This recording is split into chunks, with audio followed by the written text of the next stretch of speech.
Macam mana PBT boleh luluskan perniagaan Di Malaysia sana ya, makin hari makin banyak orang-orang Malaysia itu semakin resah ya, semakin gundah gulana.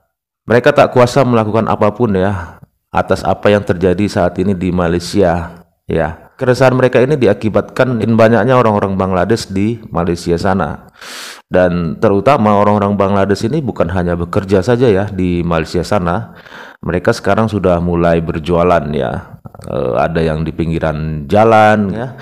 Terbaru seperti yang di dalam video ini guys, ada seseorang warga Malaysia itu membuat video bagaimana ya pertokoan yang ada di Malaysia itu justru semua pedagangnya itu rata-rata dari Bangladesh ya.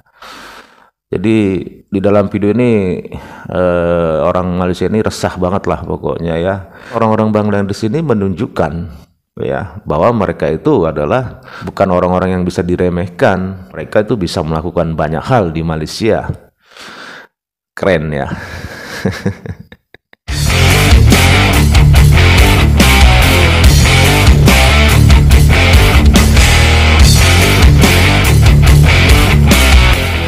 tanya je. Mungkin dah tak faham lah kan. Ini dekat area KWC Shopping Mall ni ya.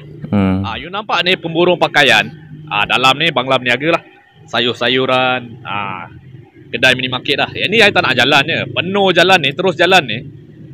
Penuh kedai-kedai dia orang ni. Penuh kedai-kedai dia orang. Bangla berniaga dalam ni semua ni. I tak nak pergi dia orang. Dia orang tu nak buat apa tu dia orang mempasal lah. Tapi kita macam contohnya orang Malaysia. Kita masuk negara contohnya negara Bangla. Kita pergi negara mana-mana lah. Kita pergi turis visa, kita pergi melancong. Work permit, kita pergi bekerja tidak di tempat tu lah. Di tempat tu. Tapi dekat Malaysia dia orang boleh masuk, dia orang boleh membuka perniagaan, masuk permit kerja atau masuk jalan belakang. Tapi boleh buka permit kerja, masuk boleh buka perniaga. Semua boleh buat dia orang Semua boleh buat. Kita masuk negara Singapura, turis visa, kita pergi melancong. Work permit, kita pergi kerja. Itu sistem dalam satu negara lah. Tapi dekat Malaysia ni, question mark jugalah.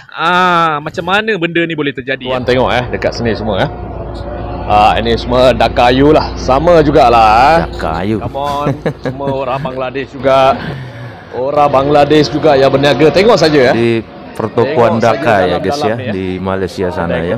Sayuran, telekomunikasi. Ni Bangla ni. Tak payah kita nak masuk dalam Kita tengok saja. Benda ni takkan berhenti. Tengok kedai-kedai cuci kereta. Signboard pun tak ada. Signboard pun tak ada, warga asing.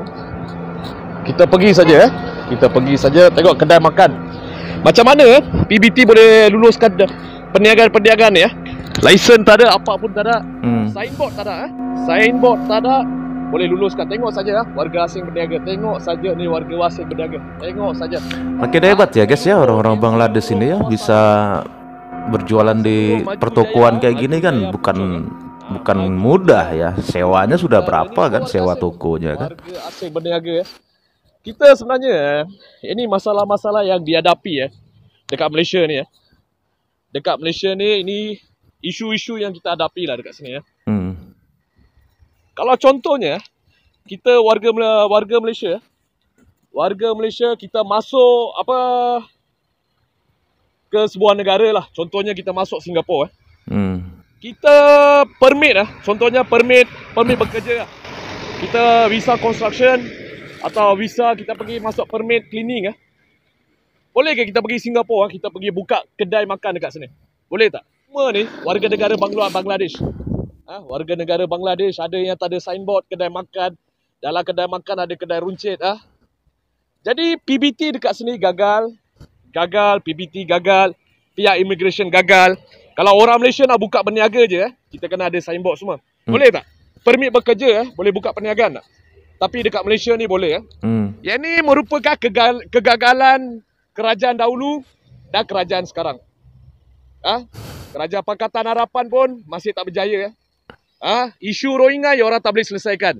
Dia orang masuk dalam negara ni berkeliaran sana sini. Sepatutnya kerajaan you kena khususkan dia dekat satu tempat. You nak bagi perubatan ke, you nak bagi dia pendidikan ke. Lepas tu dah sampai masa yang tak ada ke negara ketiga. Tapi dekat sini merempak dia orang semua ni. Dekat pucung-pucung ni semua. Isu Bangladesh, Pakistan masuk negara ni ya. Dia cari janda, lepas tu dia kahwin, dia buka niaga. Apa benda sistem dalam negara ni kena pantau benda-benda ni ya. Dia semakin lama semakin serius. Pakistan, Bangladesh, Rohingya, ini 3 jenis ni. Cuman kalau kita perhatikan di sini guys ya, kenapa bisa seperti ini ya? Bagaimana bisa orang-orang Bangladesh ini ya, yang memang tujuannya bekerja ke Malaysia, tetapi bisa berjualan ya. Bahkan ini sama-sama kita lihat ya, orang-orang Bangladesh mampu berjualan di pertokoan. Itu kan apa ya, sangat-sangat luar biasa ya. Kalau kita pikirkan ya, itu sewa toko itu berapa ya kan?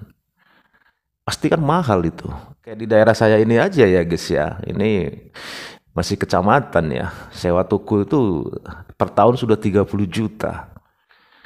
Ya, kita bayangkan kan kalau kayak di video ini kita lihat sepertinya di perkotaan. Itu kan sewa toko itu kan pasti nggak tanggung-tanggung tuh harga sewanya ya kan. Pasti mahal.